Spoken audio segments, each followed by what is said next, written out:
Hello everyone. Today we are going to discuss some important conceptual things that every student must know. हमने observe किया है कि बहुत से स्टूडेंट्स इसको लेकर बहुत ही परेशान रहते हैं कि फॉल्ट एनालिसिस में हम कुछ इम्पोर्टेंट अजम्पशंस लेते हैं, वो उसका मतलब क्या है और वो क्यों ले लेते हैं हम. ठीक है, तो आज हम यही डिस्कस करेंगे और हमारा डिस्कशन ऑफ टॉपिक है why do we assume pre fault system at no load. आप आगे भी हम जब डिस्कस करेंगे तो उसमें भी देखेंगे कि ये अजम्पशंस हम लोग हमेशा यूज करते हैं. लोडेड कंडीशन को हम लोग एनालाइज नहीं करते हैं. ये काफ़ी कॉम्प्लेक्स हो जाता है. From our examination point of view no load system को ही अज्यूम किया जाता है at the time of fault. ठीक है. एंड सेकंड अजम्पशंस है neglect all the static loads, है ना. जितने भी स्टैटिक लोड हैं उसको हम लोग नेग्लेक्ट करते हैं. और pre fault system at no load, तो क्या है ये हम लोग देखते हैं आज. अब देखिए, अगर हम फर्स्ट अजम्पशन की बात करें, pre fault system at no load, इसका क्या मतलब है. सबसे पहले तो प्री फॉल्ट सिस्टम का मतलब क्या हुआ. Pre fault system means system before occurrence of fault.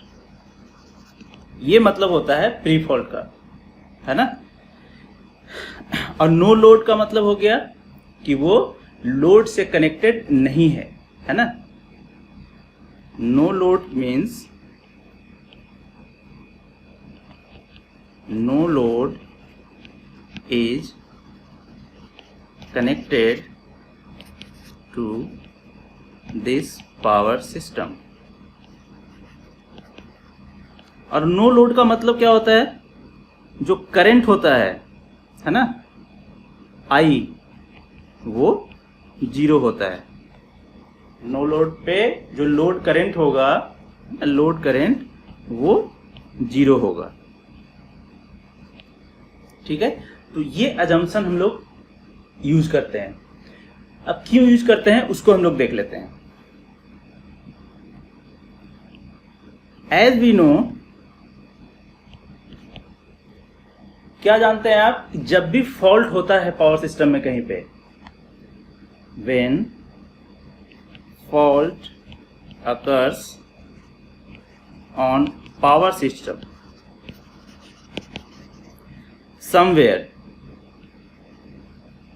कहीं पे भी पावर सिस्टम में अगर फॉल्ट होता है, then voltage level at each bus of the power system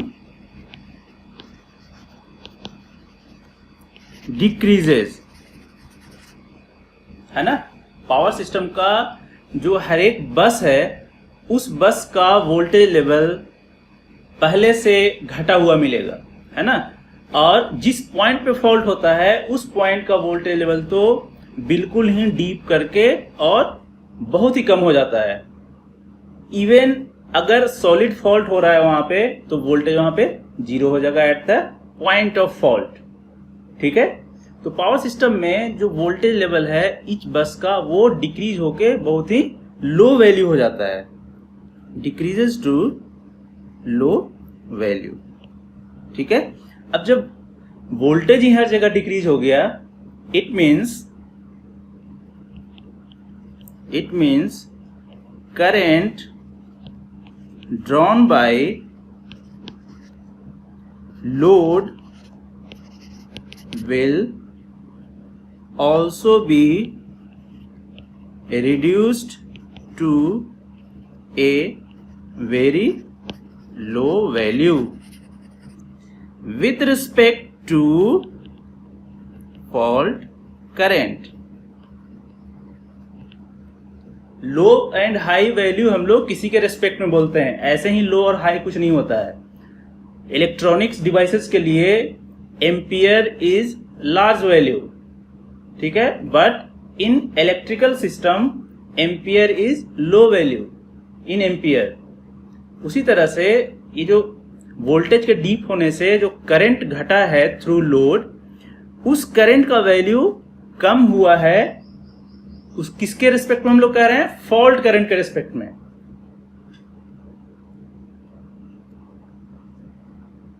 with respect to fault current, because fault current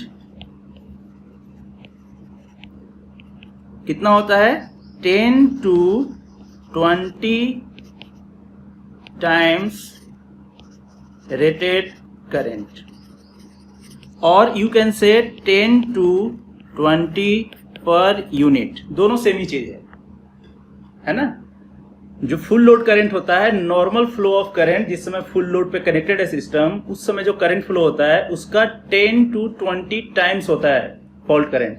तो आप सोच सकते हैं कि वोल्टेज भी डीप कर गया तो करंट और घट जाएगा, है ना, तो घटेगा तो वो फॉल्ट करंट के रिस्पेक्ट में नेग्लिजिबल हो जाएगा, राइट।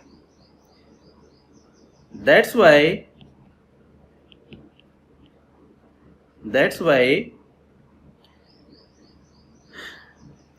we assume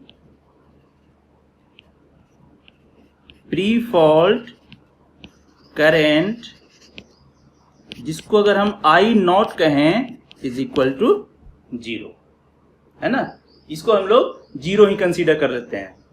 तो एक तो कारण ये हो गया कि प्री फॉल्ट सिस्टम को नो लोड पे कंसीडर करते हैं। नो लोड मीन्स यही है प्री फॉल्ट करंट 0, है ना, मीन्स नो लोड, इसका मतलब यही हुआ, नो लोड। अब जैसे देखिए, अगर हम फॉर सिंपल जनरेटर की बात करें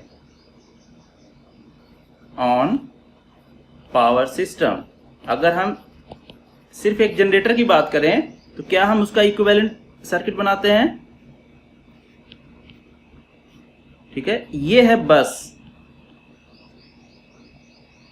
है ना,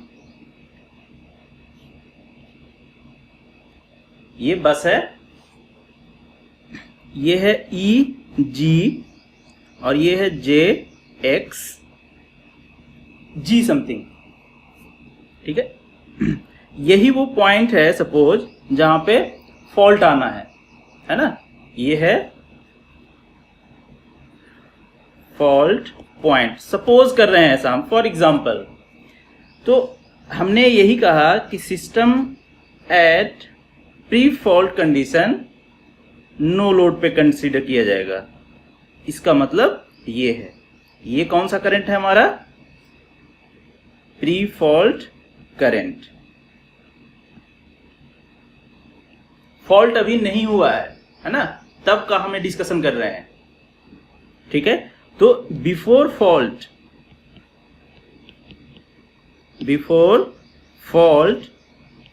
आई नॉट इक्वल टू 0 है।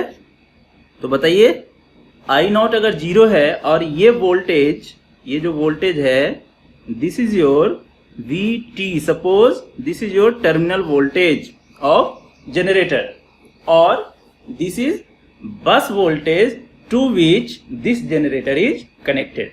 दोनों एक ही बात है ना, ठीक है। तो अब बताइए, जब करंट ही 0 इसमें है, you can say EG is equal to VT, क्योंकि कोई वोल्टेज ड्रॉप तो होगा नहीं, इसमें कोई वोल्टेज ड्रॉप नहीं होगा, V इक्वल टू 0 यहां पे होगा। तो जो भी वोल्टेज इस पॉइंट का है वही वोल्टेज इस पॉइंट का हो जाएगा। ये नेटवर्क एनालिसिस से आप बिल्कुल समझ रहे होंगे, ठीक है। तो ये आपको मिलेगा वोल्टेज, और ये वोल्टेज क्या है, जनरेटेड EMF, है ना, ये है generated EMF। And if base voltage is selected such that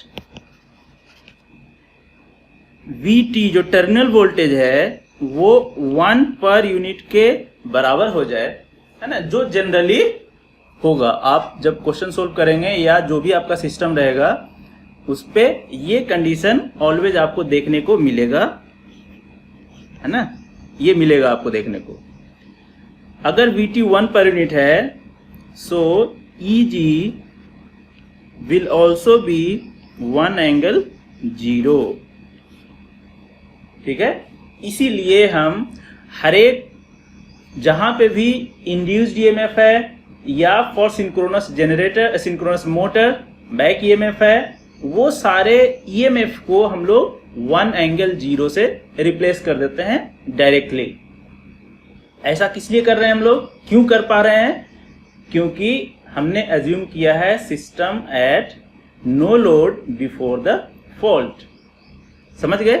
तो अब डायरेक्टली आप इसको अप्लाई कर सकते हैं किसी भी जनरेटर या मोटर के लिए, ठीक है।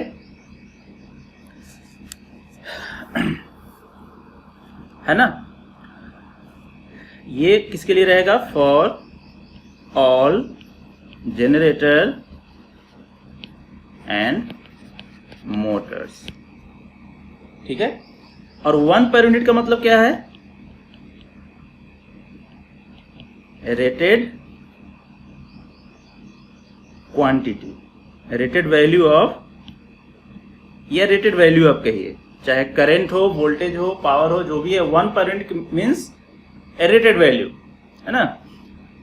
तो हम लोग ऐसा कह सकते हैं कि जो भी वोल्टेज है सिस्टम का, वो सारा वोल्टेज एट नो लोड होने की वजह से क्या हो जाता है? 1 पर यूनिट ऑटोमेटिकली बन जाता है ना। Because of pre-fault condition at no load, all the voltages कितना हो जाता है? 1 एंगल 0 डिग्री, है ना। कौन सा वोल्टेज की बात कर रहे हैं? EMF, ठीक है। 1 एंगल 0 डिग्री हो जाता है, और ये 1 का मतलब हो गया rated value. So you can से you will get the maximum fault current for this condition, है ना। क्योंकि अगर अब आप इसको अगर देखें, इस सिस्टम को अगर देखें आप, ये जो सिस्टम था,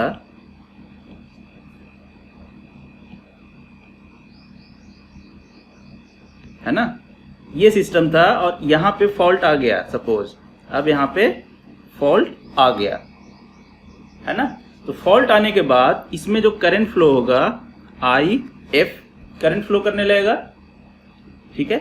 तो आफ्टर फॉल्ट क्या हो रहा है? फॉल्ट होने के बाद IF is equal to EG by JXG, है ना।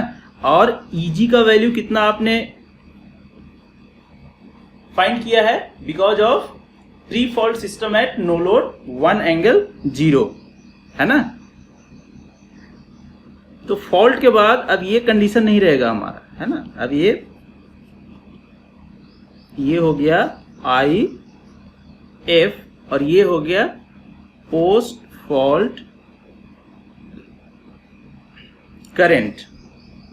पोस्ट फॉल्ट मीन्स फॉल्ट होने के बाद।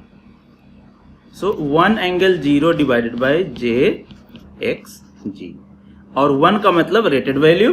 सो you will get maximum fault current in this case, है ना। So we can calculate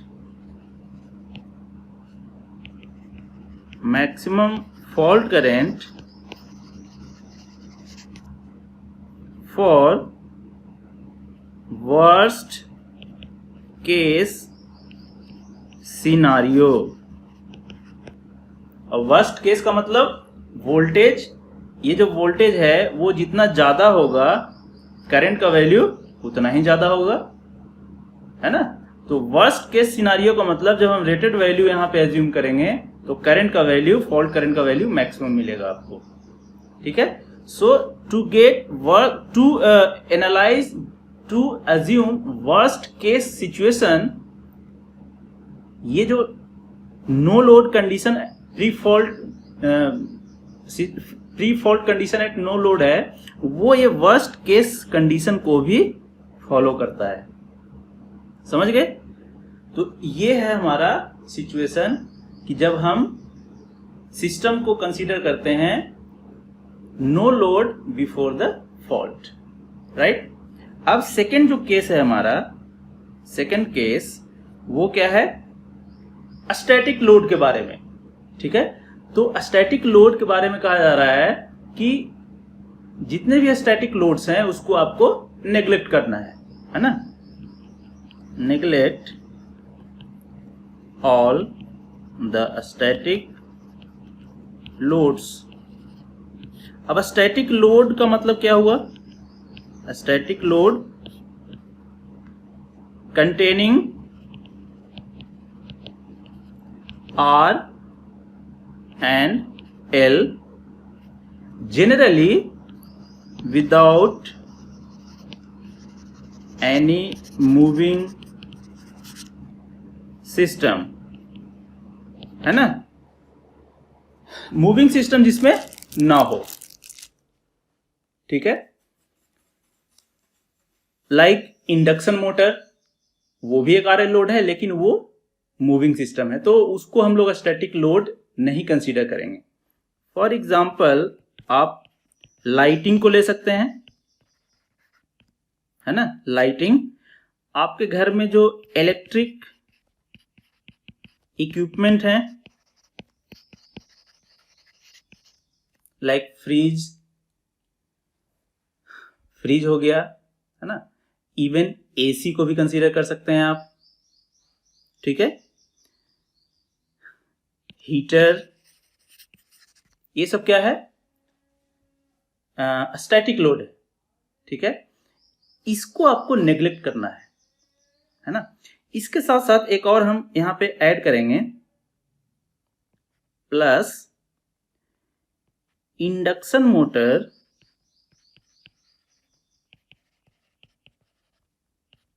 less than 50 HP, है ना।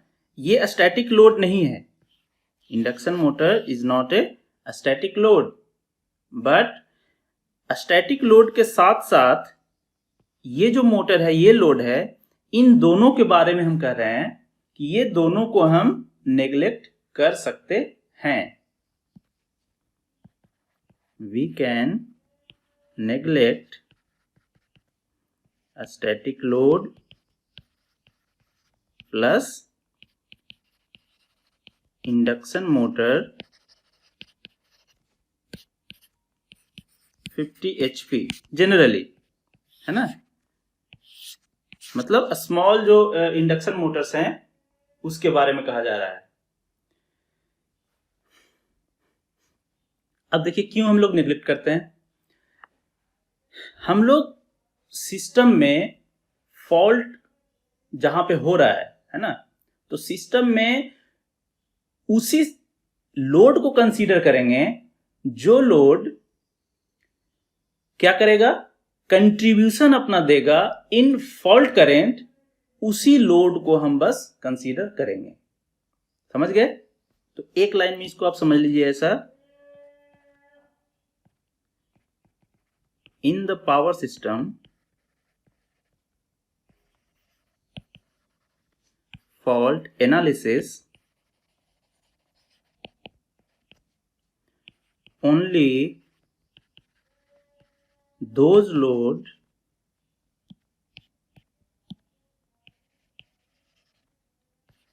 can be considered whose contribution in fault current is significant. समझ गए? जिस लोड का कंट्रीब्यूशन फॉल्ट करंट में कुछ एडिशन करता है, मैटर करता है, सिग्निफिकेंट रोल प्ले करता है, उसी लोड को हम बस कंसीडर करेंगे और दूसरे लोड को हम कंसीडर नहीं करेंगे. So for example lighting load है ना, जो स्टैटिक टाइप का है. आफ्टर फॉल्ट होने के बाद क्या ये सब जो लोड है, लाइटिंग लोड या हीटर या जो रेफ्रिजरेटर है, ये कुछ कंट्रीब्यूट करेगा क्या फॉल्ट में? बिल्कुल नहीं करेगा, क्योंकि जैसे ही फॉल्ट आएगा कि सिस्टम पे, ये सब लोड बिल्कुल भी एक्टिव नहीं रहेंगे, डीएक्टिवेट हो जाएंगे ये लोड, है ना. So after fault static load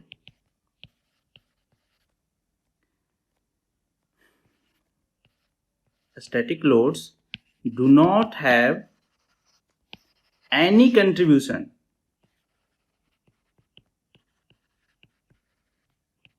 in fault current. समझ गए? फॉल्ट करंट में कोई भी कंट्रीब्यूशन नहीं होगा इन सब स्टैटिक लोड का. अच्छा, अब हम इंडक्शन मोटर की बात करें. इंडक्शन मोटर अगर लेस देन 50 HP का है तो इसका contribution in fault current is very low और very small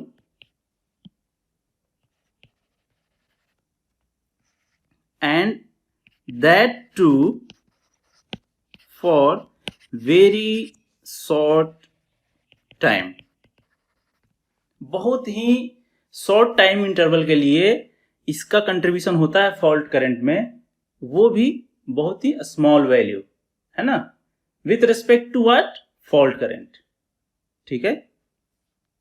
so these loads can be neglected. ठीक है. तो हम लोग किसको नेग्लेक्ट नहीं करते हैं?